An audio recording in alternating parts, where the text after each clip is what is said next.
Cenab-ı Allah'ның dostluqi qalb və köngüllərning ozuqi, ko'zlarning nuri, o'likka hayot, kasallarga shifo, dard va azobdan umidsizlikka patgan ma'sum qalblarga xushallik ib keladi.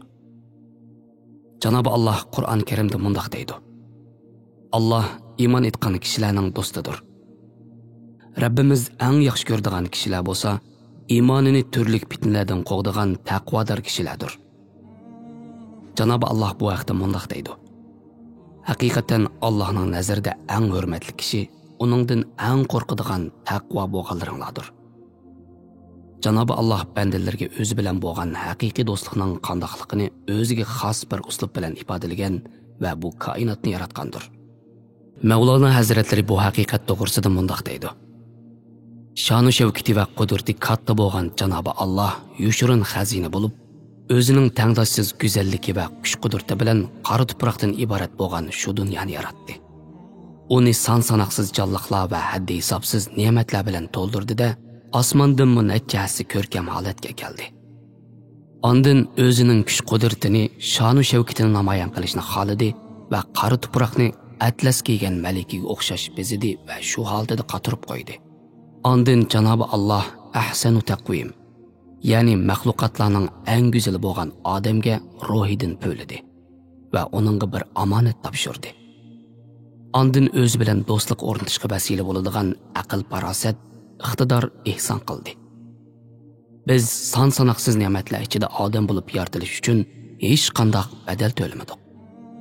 Balki har qanday shakldagi maxluq suratida yaratishimiz mumkin edi. Lekin Rabbimizning katta lutfi, ihsoni bilan odam bo'lib yaratildik. Shuning bilan birga Cenab-ı Allah'ның rahmati bilan uning do'stligiga erishishga vasila bo'ladigan aql, farosat va turli iqtidorlar bilan zinnatlandik. Lekin xohlaganligi kishi bu do'stlik ishigidan kirishga loyiq emasdir. Bu ishikdan kirishni xohlaydigan kishi turli imtihonlar bo'lgan bu dunyoda ko'ngil olamini dunyoning zibu zinnatlaridan, havoyi havaslardan, ya'ni Allohdan yiroqlashtiradigan har bir narsadan poklashi va qalbini qaytadan Allohning go'zal ismlari bilan zinnatlash kerak. Chunki Rabbimiz bo'lgan Cenab-ı Allah o'zining go'zal ismlarini o'zida namoyon qilgan bandalarni yaxshi ko'radi va ularni o'zining alohida yaqinlik va do'stlik ne'matiga musharraf qiladi. Yana shundaqla Rahim va Rahman sifatining egasi bo'lgan Cenab-ı Allah rahimdil, marhamatli bandalarni intayin yaxshi ko'radi. İnsanlar rahim qilmagan kishiga Allohmu rahim qilmaydi deb rivoyat qilindi hadis sharifda. Suyumli payg'ambarimiz bir qatim sahobalarga xitob qilib, nafsim uning ilkida bo'lgan zot bilan qasam qilamanki, sizlar bir-biringlarga rahimdil bo'lmaguncha jannatga kirolmaysizlar deydi. Ular payg'ambarimizga javoban: "Ya Rasululloh, hammamiz rahimdil insonlar" deganida payg'ambarimiz: "Men aytgan rahimdillik sizlar tushungandek faqatla oranglardagi bir-biringlarga bo'lgan rahimdillik emas, balki koinotdagi butun maxluqotlarni o'z ichiga olgan marhamatdir." Qani o'ylanib boqayli. Allohning rahim sifati bizlarda qanchalik o'zini namoyon qilgandi. Rahimdilligimiz faqatla o'zimiz uchun bo'layotamdi yoki atrofimizdagi cho'ng-kichik butun maxluqotlargacha rahimdilligimiz, mehr-shafqatimiz o'z o'rnida yetib beryapti. Hazrati Musa alayhisalomga "Meni dili sunuq kishilarning yenidan izdigin" degan Rabbimiz bizning g'arib, yetim, yo'qsul kishilarga tutgan muomalamizga, ya'ni rahimdilligimizga qarab bizni do'stlikqa qabul qiladi. Yana shundaqla afu qilguvchi degan sifatning egasi bo'lgan Rabbimiz afu qilishni yaxshi ko'radigan, boshqalarning aybini yushiradigan bandalarni yaxshi ko'radi. Bu to'g'risida Cenab-ı Allah suyumli payg'ambarimizga xitob qilib mundaq degan: "Ey payg'ambar, afuchan bo'lgin. O'zi yaxshi va go'zal ishlarni tavsiya qilgin. Shundaqla har qanday dalil isbotni qabul qilmay, o'zining gapida ching turib oladigan nodon kishilardan yuz o'rigin. Haqiqiy taqvodor kishilar kangri chaqladimi, qisinchilik chaqladimi o'xshashla Alloh yo'lida ko'p nafiq qiladi. Ochiqiga hay beradi va boshqalarni afu qiladi. Allohmu ham mushuningdek ihson sohibi bo'lgan kishilarni yaxshi ko'radi." Agar Allohning do'stligiga erishishni chin qalbimizdan haqiqiy umid qilsak, atrofimizga har doim afuchanlik nazari bilan qaraymiz. shundoqla bizga qilingan yomonliklarni keng qo'rsaqlik bilan ko'maydigan bo'lamiz. Xuddi Janob Allohning biz bandalarning xatoliklarini yushirib afu qilganiga o'xshash, bizmi afuchan bo'lishga tirishimiz. Chunki qalblarda Janob Allohning muhabbatini to'shiydigan kishilar afu qilishni ham yaxshi ko'radi. Allohning bandalarini shundoq bir afu qilaylikki, bizmi ham Allohning afu qilishiga loyiq bir holga kelaylik. Va Janob Allohning Sattarul Uyub, ya'ni ayiblarni yo'guvchi zot degan sifatidan bizmi nasibimizni olaylik.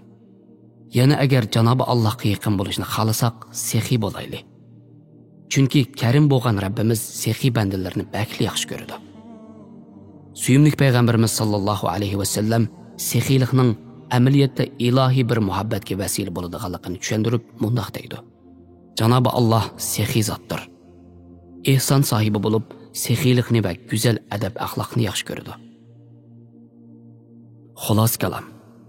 O'zimizda Janob Allohning sifatlarini namoyon qilishga bor kuchimiz bilan tirishchanlik ko'rsataylikki, oxirida Janob Allohning do'stligiga loyiq kishilardan bir kishilik nasibimizni olaylik.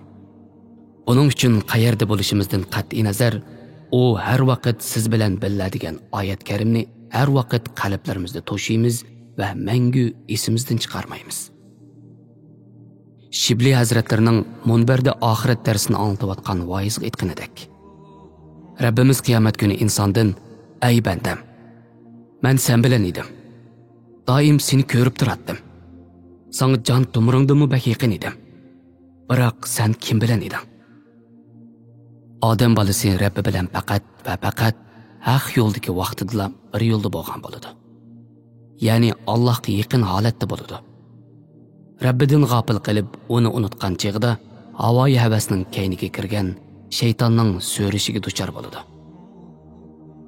Janob Alloh bilan bo'lgan do'stlikning ehtiyojlaridan biri bu do'stlikni qo'g'dash uchun Alloh va Allohning rasuliga qarshi chiqqan kishilarga qarshi safda o'rin olishdir.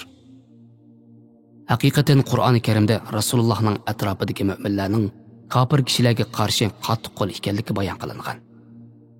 Shu sababdan biz g'ayri musulmon kishilarga qat'iy o'xshamaymiz. Chunki hadis sharifda har qanday bir jamoatga o'xshashga uringan kishilar ular qatoridan hisoblandi deb rivoyat qilingan. Janob Alloh bu to'g'riliq Masad surasida o'ziga xos bir uslub bilan halok bo'lg'uchi kishilarga nafratini ifodalagan. Hamda suyimli payg'ambarimizning eng yaqin tuqqan qatorida bo'lgan tog'asi haqida ikki qo'l qurib ketsin deb vahiy qilgan. Chunki Abu Lahab suyimli payg'ambarimizning dushmani edi. Shu sababdan Allohning nafratiga loyiq bo'ldi. Bu oyatdagi Abu Lahabga bo'lgan nafrat suyimli payg'ambarimiz bilan Janob Allohga bo'lgan sevgining nishoni hisoblandi. Bu oyat bizga kofirlarga qarshi qanday holatda bo'lishimiz kerakligini ko'rsatib bergan ochiq bir ulgudir.